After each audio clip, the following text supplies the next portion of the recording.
గత 18 నెలల నుంచి కూడా తెలుగుదేశం పార్టీ అధికారంలోకి వచ్చిన తర్వాత ప్రతిరోజు కూడా మా ఎమ్మెల్యే దగ్గుపాటి ప్రసాద్ గారి పైన అనేక అసత్య ఆరోపణలు అనేక సందర్భాల్లో చేయడం జరుగుతోంది. మరి ఎక్కడైనా ఆయన ఇటువంటి పనులు చేశారా? అనవసరంగా ఆయన ఈ 18 నెలల్లో ఎదుగుతూ పోతూ అనంతపురం అభివృద్ధికి పాల్పడుతూ ఇప్పుడు మనం గమనిస్తున్నాం.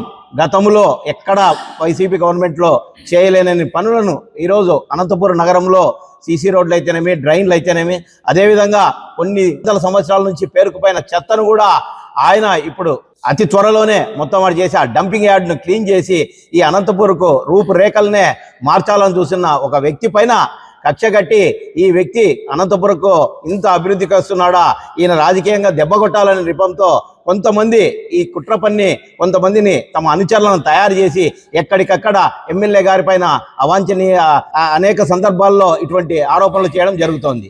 మరి నిజంగా గమనిస్తే మొన్న నైట్ ఫక్రుద్దీన్ అనే వ్యక్తి మరి ఆడ ఎగ్జిబిషన్ నిర్వహించుకుంటున్నాడు.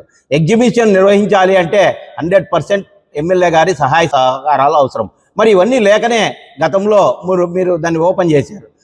మరి అడ్డుకోవాలనుకున్నట్టే మీరు ఓపెన్ చేసుకునే వాళ్ళ మీరు అనవసరంగా 10 లక్షలు అడిగారు, 20 లక్షలు అడిగారు అని ఎందుకు ఈ విధమైన పని చేస్తున్నారు?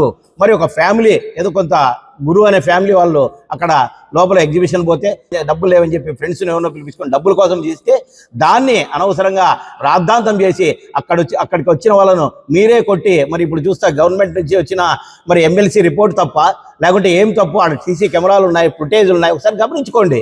మరి ఎస్పీ గారికి ఈ విధంగా ఎవరో చేసిన పనికి మరి ఎమ్మెల్యే గారికి ఆపాదిస్తూ మరి గంగారాం గారు ఫోన్ చేశారు అంటున్నారు. మీ దగ్గర రికార్డ్స్ ఉన్నాయేమయ్యా గంగారాం చేసినట్టు?